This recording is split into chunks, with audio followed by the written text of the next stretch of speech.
مولانا پوچھو مت، F D fix deposit 10 سال کے بعد بچی پیدا ہوئی ہے، ہاں ٹھیک ہے 5 لاکھ روپے اس کے نام کر دیا ہے، جب میری بیٹی 20 سال کی ہوگی 20 لاکھ ہو جائے گا، شادی کر دیں،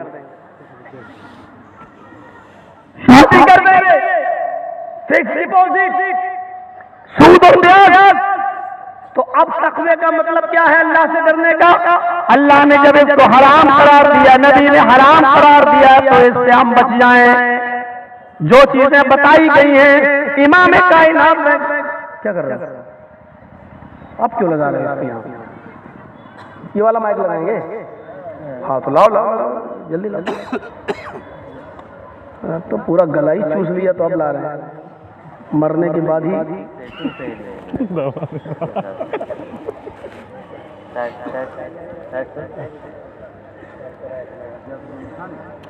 ফালতু দিচ্ছে এখন তো গোটা দুনিয়াটা।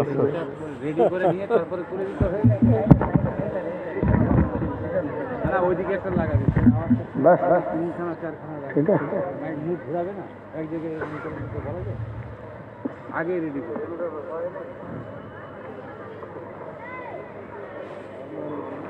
کرونا واقعہ کورونا فون تو بھائی اس کا مطلب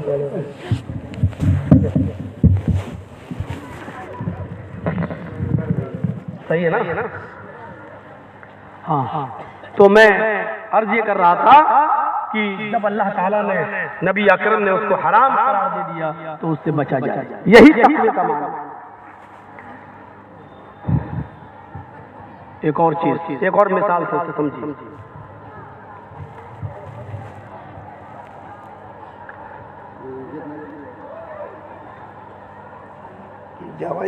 حضرت ابی بن کعب رضی اللہ تعالی عنہ سے حضرت عمر فاروق نے پوچھا کہ آئے ابی، تقوی کسے کہتے ہیں؟ سنیے تقوی کیا ہے؟ بار بار آیا اللہ سے ڈرو، اللہ سے ڈرو، اللہ سے ڈرو، یہ ڈر کیا ہے؟ اس مثال کو سمجھ لیجئے، پورا تقوی سمجھ میں آ جائے گا، پوری تقریر سمجھ میں آ جائے گا۔ حضرت ابی نے حضرت عمر سے کہا، آئے عمر، تقوی نہیں جانتے ہو کسے کہتے ہیں؟ کہ نہیں، مجھے سمجھائیے تقوی کسے کہتے ہیں۔ کہا عمر، کبھی جنگل میں گئے ہو؟ ہاں، جنگل میں کانٹے ہی کانٹے بچھے ہوئے ہوں اور آپ کے پیر میں چپل نہ ہو اور جانا بھی ضروری ہو، گزرنا بھی ضروری ہو، تو آپ کیا کریں گے؟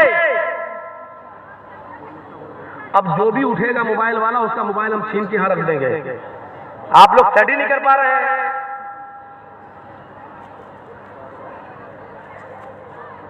اجازت دینے کا مطلب یہ تھوڑی ہوتا ہے کہ آپ لوگ ایک تو اتنا اونچا اونچا کر دیتے ہیں کہ وہاں جو لوگ بیٹھے ہوئے ہیں ان کو دکھائی نہیں دیتا۔ آپ کے تو اکاؤنٹ میں پیسہ آ رہا ہے بھائی، چل رہا آپ کا چینل، بول دو یار، آپ ہی کی تو طرفداری کر رہا ہوں، آپ کا بولنا ضروری ہے کیا؟ ہر آدمی عجیب ہے۔ اللہ تعالیٰ غریب رحمت فرمائے مولانا عبدالسلام صاحب کو، اسی علاقے کے تھے آس پاس کے، وہی مجھے اس گاجول میں لائے تھے سب سے پہلے۔ انہوں نے سب سے پہلے اس گاجول میں ہمارا پروگرام کرایا تھا خردہیل میں، اور اس کے بعد شاید میں یہ اب آ رہا ہوں۔ اللہ رب العالمین ان کو ان کی مغفرت فرمائے اور ان کو جنت الفردوس میں اعلیٰ مقام عطا فرمائے، غریب رحمت فرمائے۔